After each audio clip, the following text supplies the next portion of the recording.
Alrighty. Full charge battery, correct amount of air in tires, clean bike, clean windscreen, and a sunny day, man. That's all I really ask for on my rides.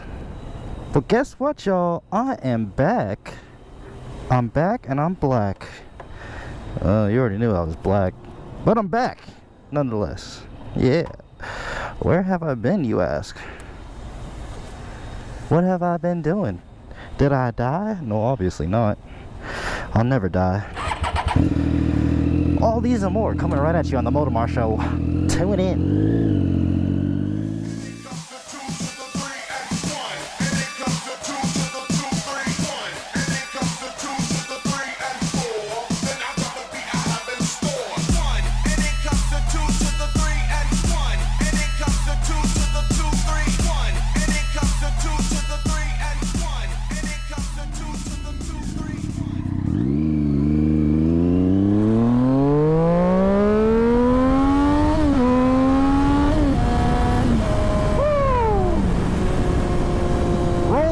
Stop sign like a good old boy. All right, y'all. My goodness. So, apologize for y'all who have recently subscribed and I haven't been putting out any kind of content. You're probably like, where is this guy I subscribed to? Did he fall off the side of the flat earth? And that is not true because, well, I mean, how do you fall off a flat earth? Has anybody ever done that before? I want to meet the first few people that have tried to go to the edge of the earth. Please, I want to see that interview. But that's not what the video's about. Man, I'm on a new work schedule, 3 to 11 p.m. So, what is it right now? It's 1:40. I got a little bit of time to ride before I have to go in and do my civic duty as a responsible civilian of this country. Which is go to work, get paid, and pay bills. That's what I do here. That's what a lot of us do. Well, it's a Saturday too. I have to go to work. This sucks. So there won't be any kind of rush hour, but there will be some speeding because, you know, people have places to be on a Saturday, as you can see. But yeah, man, I'm not going anywhere. I'm not quitting YouTube. I'm still here. I appreciate y'all for still supporting and subscribing throughout my little break there.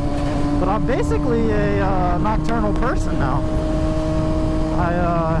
Most of my activity is done at night, so I guess, you know, you'll be getting a lot more nighttime vlogs.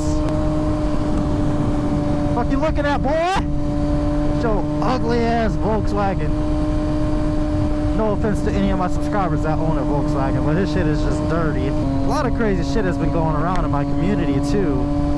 I want to say like the past few months, there have been lots and lots of stolen bikes in the area, man. Kind of want to talk about that a little bit. I want to say about 5 out of the 10 bikes I see that get stolen end up being Suzuki GSX-Rs. And I mean, just jet bikes most of the time are the ones getting stolen and whatnot. I mean, and the reason is that you can move those bikes pretty easily and sell them for parts and whatnot. But it's crazy, the balls on some of these thieves, bro. For the most part, if your bike is inside, locked up in a garage, and the garage door itself is locked up, and the handlebar is locked up, and you put a wheel lock on there, and probably one with an alarm, you should be good, you know, for the most part. I mean, people have stolen from high security banks and museums and shit, so it just takes the right professional thief to get at your stuff. But for the most part, I mean, me personally, my garage door is loud. I will wake up in the middle of the night, gun in my hand, ready to defend my property on my property, you know what I'm saying? But with that being said, for those of you that leave your bikes outside, or at least in my town and community, it's only really a matter of time before somebody gets their greasy paws on your property, you know what I'm saying? And they are just cowards too, man. I cannot stand a thief. So, like, I've seen a post, and the guy knew who stole the bike. There was some dude that he was associated with, And he even posted a picture that he's like, be on the lookout for this man, he stole my bike. To that I say, bro, you got a picture of his face and everything, go to the police, which I would imagine he did, but maybe he's looking for some street justice. I don't recommend taking upon street justice. If you have a tracker on your bike or something like that, then you know, tracking down the thief yourself and try to get some vigilante justice going on. That would be interesting. It would be interesting, but you know, criminals have guns too. I feel like most of these thieves out here are sloppy, you know? They're like crackheads or meth heads or addicts that are just trying to support their habit by stealing bikes and parting them out. Or maybe stealing their bikes and trading the whole bike for some dope or whatever, bro. It's a sad case, man. Some people live some sad lives out here.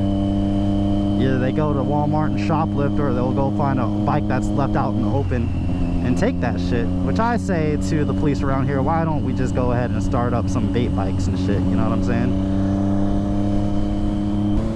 But what can you do? What can you do to stop this? Say you live in an apartment complex.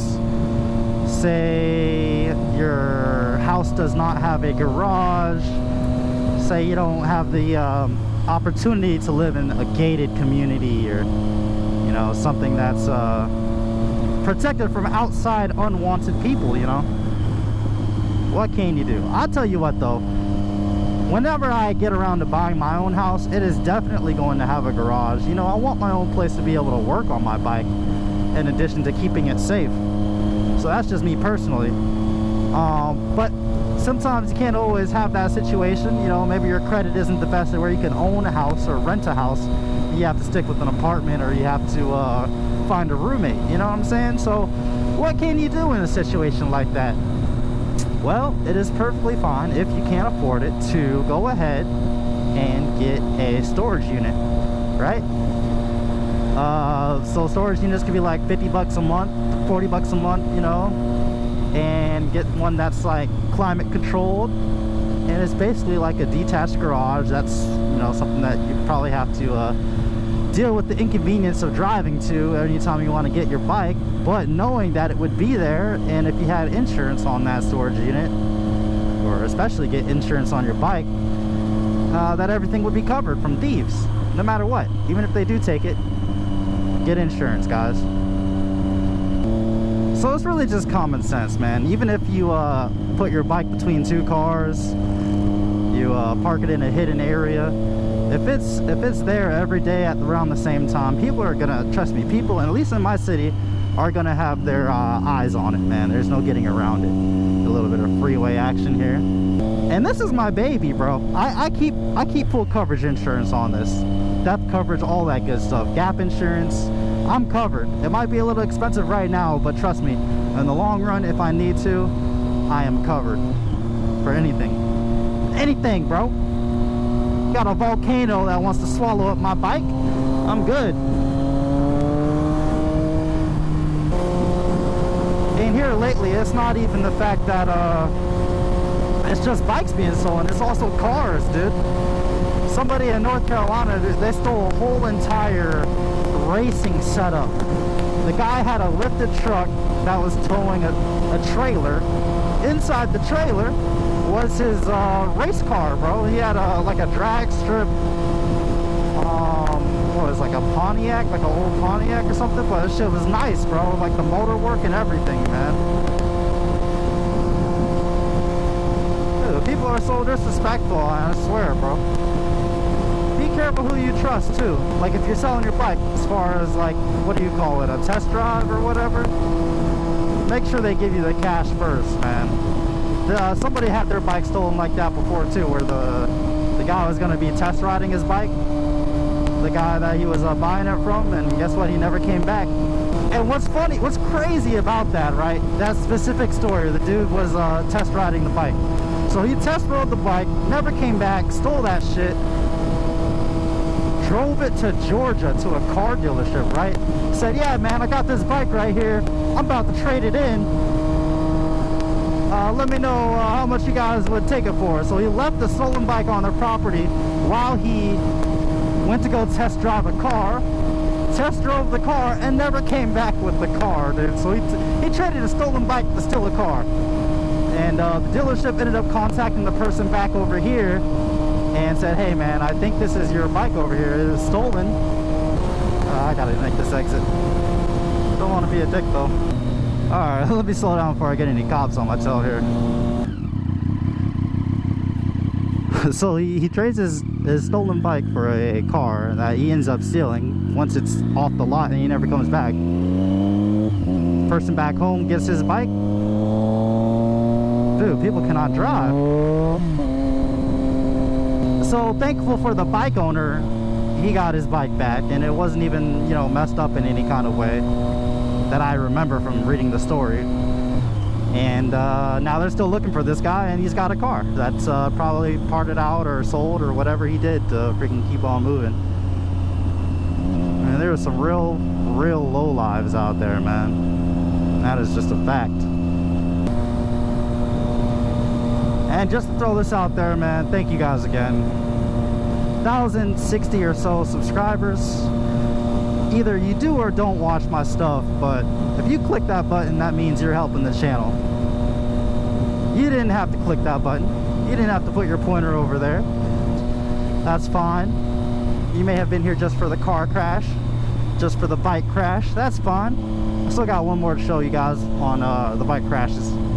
But just stick around. I'll be reviewing my bike here soon as I can get some good old free time and I'm not working so much. And it actually, you know, doesn't fucking rain. I love you all, and it's important to love each other. There's a reason we all watched Barney as a kid. What am I doing? I need food is what I really need. I need to eat. I might just go home and eat. Yeah, I'm gonna go home and eat, guys. That'll be the end of this vlog. Nothing special, just another one where I'm talking to the camera. If you even made it this far, well, you must love some motovlogs.